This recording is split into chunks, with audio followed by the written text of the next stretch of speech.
ஹாய்ங்க. இப்போ நம்ம மல்லித்தவையில் அரைக்க போகிறோம். எப்படி அரைக்கலாம் பார்க்கலாம் வாங்க. மல்லி இலை, பூண்டு, அப்புறம் பூண்டு 2, அப்புறம் ஊற வச்சு எடுத்து வச்ச புளி. இப்போ நம்ம அடுப்பு பற்ற வச்சு வடைச்சட்டி வச்சுக்கலாம்.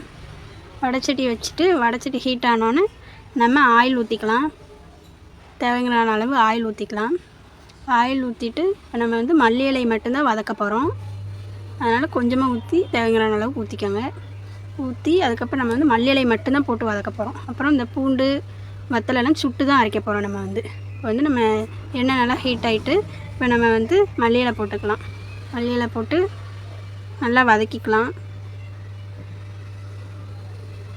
மல்லி இலை நல்லா வதக்கிட்டு நல்லா அது பச்சை வாசனை போகிற அளவுக்கு நல்லா வதக்கிக்கோங்க மல்லி இலையை. இந்த மல்லி இலை நல்லா வதங்கிட்டு பாருங்கள். நல்லா வதங்கினதுக்கப்புறம் நம்ம ஆறட்டும், இறக்கி வச்சுக்கலாம். இப்போ நம்ம வந்து வத்தல் இருக்குல்ல, வத்தல் சுட்டுக்கலாம். இந்த இடுக்கி இருக்குல்ல, இந்த மாதிரி இடுக்கி வச்சு வத்தல் ஒவ்வொரு வத்தலாக எடுத்து சுட்டுக்கலாம். ஒவ்வொரு வத்தலாக எடுத்து இந்த மாதிரி சுட்டு எடுத்து வச்சுக்கலாம்.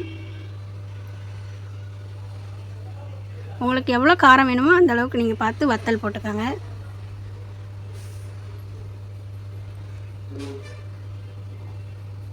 வத்தல் நல்லா சுட்டு எடுத்து வச்சாச்சு. அடுத்து பூண்டு சுட்டுக்கலாம்.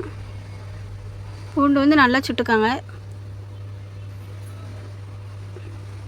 பூண்டு வந்து 2 பல் தான் போடணும். பூண்டு அதிகமாக போடக்கூடாது. 2 பல் பூண்டு மட்டும் போட்டுக்கலாம். நல்லா சுட்டு எடுத்துக்காங்க. பூண்டை நல்லா சுட்டு எடுத்தாச்சு.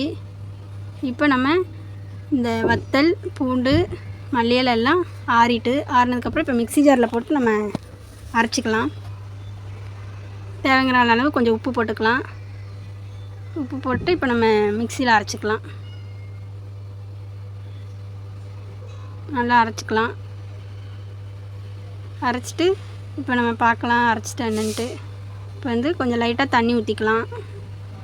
வந்து தண்ணி ஊற்றாமல் அரைச்சிக்கோங்க. அதுக்கப்புறம் தண்ணி ஊற்றிக்கணும். கொஞ்சோண்டு லைட்டாக ஊற்றிட்டு நல்லா அரைச்சிக்கலாம்.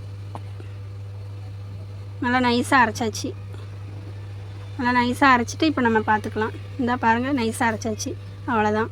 இப்போ வந்து நம்ம இதை ஒரு பாத்திரத்தில் மாற்றி வச்சுக்கலாம். இப்போ பாத்திரத்தில் மாற்றியாச்சு. இப்போ துவையல் அரைச்சாச்சு. டேஸ்ட் பண்ணி பார்த்துடலாம். சூப்பராக இருக்குங்க. நீங்களும் இந்த மாதிரி வத்தல், பூண்டு சுட்டு அரைச்சி டேஸ்ட் பண்ணி பாருங்கள். இந்த வீடியோ பிடிச்சிச்சுன்னா லைக் பண்ணுங்கள், ஷேர் பண்ணுங்கள், கமெண்ட் பண்ணுங்கள். பாய்.